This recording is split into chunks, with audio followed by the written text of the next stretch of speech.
최근 몽골에 여행 갔다 온 분들 말을 들어보면 공통적으로 꼭 하는 말이 있어요. 몽골은 초원밖에 없는 줄 알았는데 아니더라. 도시국가가 다 됐다. 근데 그 모습이 한국이랑 너무 비슷하다는 거예요. 건축, 아파트, 야경, 길거리 식문화 등 많은 부분이 한국이랑 너무나도 닮아서 놀랐다는 이야기를 꼭 합니다.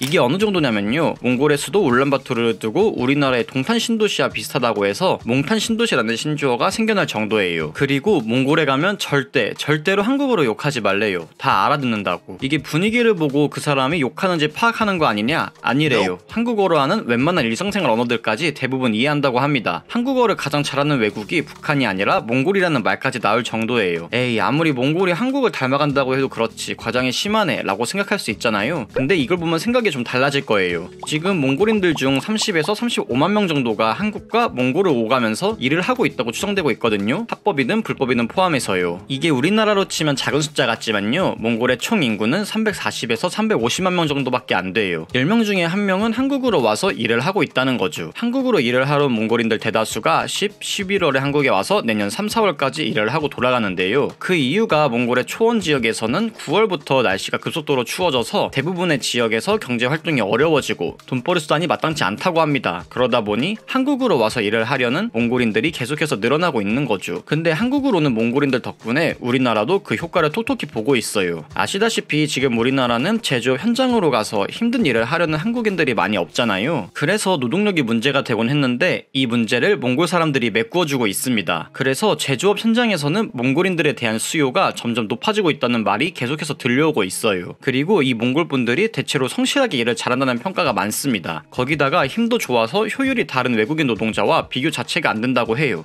역시 징기스칸의 후예들인가 싶은데, 그리고 문화적인 부분에서도 우리나라가 효과를 톡톡히 보고 있습니다. 몽골 분들이 한국에 와서 장기간 일을 하고 돌아가다 보니 한국 음식이나 문화에 대한 향수 같은 게 자연스레 생기는 것 같아요. 그러다 보니 몽골에 가서도 한국 음식을 즐겨 먹게 되면서 현재 몽골에서 가장 많이 보이는 게 한식당이라고 합니다. 울란바토르 길거리를 가면 몽골인들이 한국식 치맥을 하는 건 이젠 일상이라고 하죠. 역시 치맥은 전 세계 어딜 가나 통하는 것 같은데, 근데 여기서 궁금한 게 하나 생기게 되는데요. 몽골인들은 왜 유독 한국으로 일을 하러 올까 하는 거죠. 몽골인 입장에서 보면요, 겨울 추위를 피해 일하려고 하는데 추위를 피한답시고 러시아에 혹한으로 갈 수는 없을 것 같아요. 물론 너무 추우면 어느 순간 몸에 감각이 없어지기, 무튼 러시아는 날씨 때문에 그렇다 치고 몽골 남쪽 바로 아래는 중국이 있단 말이죠. 거리상으로 보면 중국으로 가는 게 훨씬 효율이 좋습니다. 근데요, 몽골인들은 중국을 매우 혐오합니다. 중국을 가장 싫어하는 나라를 뽑으라고 하면 미국도 우리나라도 아니고 바로 몽골일 거예요. 여기에는 몇 가지 이유가 있는데요. 몽골인들은 본인들이 징기스칸의 나라, 징기스칸의 후예라는 걸 매우 자랑스럽게 여기고 있어요. 근데 중국이 최근 고구려를 중국의 나라라고 우기는 것처럼 징기스칸을 보고 중국인이라고 하는 등 말도 안 되는 언행을 계속하고 있습니다. 우리나라로 치면 이순신, 세종대왕을 두고 그 사람 중국인인데 라고 하는 거랑 똑같은 거예요. 자국의 영웅을 폄훼하는 행위를 보면서 몽골 국민 입장에서는 중국에 대한 감정이 좋을 수가 없겠죠. 거기에 최근 반중 감정에 기름을 붓는 사건이 발생했는데요. 중국이 검은 돈을 활용해 몽골 정계 인사들을 매수해서 중국 입김에 맞게 조종하려던 사건이 밝혀지면서 이제는 반중을 넘어 혐중이 되어버린 상황입니다. 이게 어느 정도냐면요, 우리나라에서 아무리 중국인을 싫어해도 인터넷에서나 욕하지 길거리 돌아다니고 있는 중국인을 비난하진 않잖아요. 근데 몽골은 달라요. 일단 중국인이 몽골 길거리에서 보이면 싸움부터 걸고 시작한다는 말이 많습니다. 몽골로 여행 다녀온 후기를 보면요, 전통시장을 걷고 있는데 몽골인들이 한국어로 말을 걸었다. 한국어로 대답하니 반가워한 반면 저기 가서 한국어를 못 알아듣자 중국인이라 여기고 시비 걸고 주먹 날리는 걸 봤다 라는 후기가 생각보다 많습니다. 역시 예나 지금이나 중국을 잡는 건 몽골이 아닌가 싶은데, 그래서 몽골에서는 중국인이 보이면 일단 패고 생각하라 라는 우스갯소리가 있을 정도라고 합니다. 우리나라로 치면 일본이랑은 가위바위보도 지지 마라, 중국이랑은 가위바위보도 하지 마라, 사기친다, 이런 맥락인 것 같아요. 일본 얘기가 나와서 말인데 몽골은 일본하고도 사이가 좋지 않습니다. 과거 일본 전범시대의 만행으로 인해서인지 중국 다음으로 싫어하는 나라가 일본이에요. 그래서 최근 일본을 상임이사국으로 선정하자는 안건에 대해서도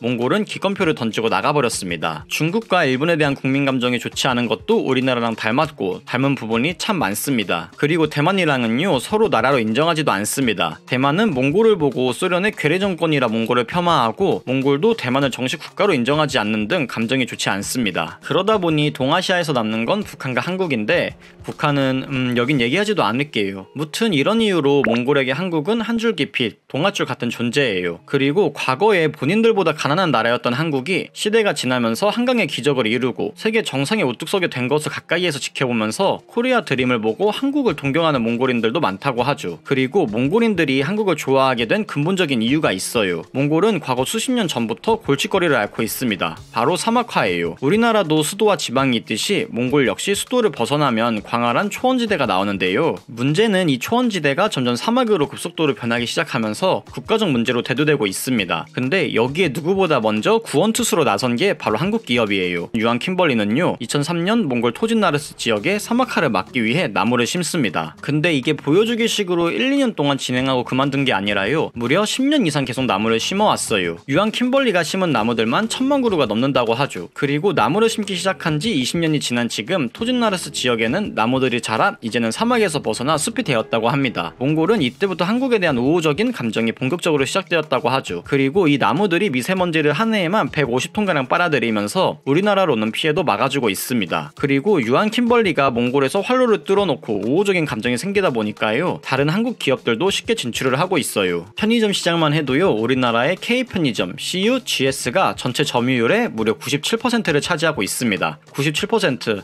와, 생각만 해도 정말 놀라운 수치입니다. 라면 시장만 해도 농심이 50%에 달하는 점유율을 기록하고 있고요. 그리고 몽골에서 가장 고급스러운 호텔 중 하나인 징기스칸 구경 호텔이 있는데 우리나라로 치면 5성급 중에서도 최상위급 호텔이에요. 최상위급 호텔 옆에는 들어서는 건물들도 고급스러움을 유지하기 위해 아무 건물이나 받지 않잖아요. 근데 이 징기스칸 호텔 바로 옆에 우리나라의 이마트가 자리하고 있습니다. 이마트는요 몽골 내에서 가장 인기 있는 대형마트라고 해요. 만족도도 상당히 높다고 합니다. 우리나라 기업들이 해외로 진출하면서 크게 성공하는 사례가 상당히 많은데요. 최근 진출하고 있는 몽골도 그중 한 나라입니다. 앞서 말했듯 몽골은 인구가 350만 명밖에 안 되는 국가이다 보니 해외의 다른 기업들은 경쟁력이 없다고 생각하고 몽골에 적극적으로 진출하지 않고 있었습니다. 그런데 우리나라는 여기서 반대로 가능성을 봅니다. 경쟁력이 없다는 건 반대로 말하면 경쟁 상대가 없다는 뜻이고 블루오션이라는 뜻이에요. 큰 파이를 잘게 나누어 출혈 경쟁을 하면서 먹는 것보다 파이가 조금 작아도 온전히 먹을 수 있다면 그게 더 낫는 장사라는 거죠. 그리고 이런 나라 특성상 한 기업이 들어가서 알박기를 제대로 하면 다른 기업이 들어와도 선점 효과 때문에 쉽게 밀리지 않습니다. 그리고 최근 들어 파이 자체도 계속 커지고 있어요. 우리나라뿐만 아니라 세계 여러 나라에서 몽골로의 여행이 계속 늘어나고 있습니다. 이 효과를 지금 우리나라의 기업이 톡톡히 보고 있고요. 그리고 단순히 기업뿐만이 아니라 국가 대 국가로서도 몽골은 참 중요한 국가예요. 몽골은 세계 10대 자원 부국으로요. 구리, 석탄, 형석 등 주요 광물을 보유하고 있을 뿐만이 아니라 히토류도 상당량 보유하고 있습니다. 히토류는 최근 중국이 자원 무기화하면서 중요성이 부각되고 있는 광물인데요. 전기자동차, 태양력, 광섬유, 철강, 의료산업, 디스플레이 등 주요 산업에서 없어서는 안 될 필수적인 자원입니다. 근데 이 히토류를 몽골은 전 세계 매장량의 무려 16%나 가지고 있습니다. 이 외에도 각종 보유 광물이 80여 종에 이를 만큼 다양한 천연자원을 가지고 있는 나라입니다. 그러다 보니 몽골이 최근 우리나라의 동아시아 파트너로서 급속하게 떠오르고 있는 이유이기도 합니다. 최근 들어서 기후변화로 인해 몽골의 초원들이 곡물, 농작물을 재배할 수 있는 곳으로 바뀌고 있는데요. 특히 우리나라에서 많이 소비하고 있는 밀, 옥수수 같은 작물들도 점점 재배가 가능해지고 있다 보니 우호적인 관계를 구축해 놓으면 식량 안보 측면에서도 좋은 효과가 있을 것으로 예상되고 있습니다. 오늘은 몽골이 한국을 좋아하는 이유에 대해 알아보았는데요. 한국과 몽골이 서로의 강점을 강화시키고 약점을 보완해주는 시너지를 낼 수 있는 관계인 만큼 장기적으로도 더욱 좋은 관계로 나아가면 좋겠습니다. 오늘의 이야기는 여기까지였고요. 지식 채널 AI 스토리, 다음엔 더 좋은 이야기로 돌아오겠습니다.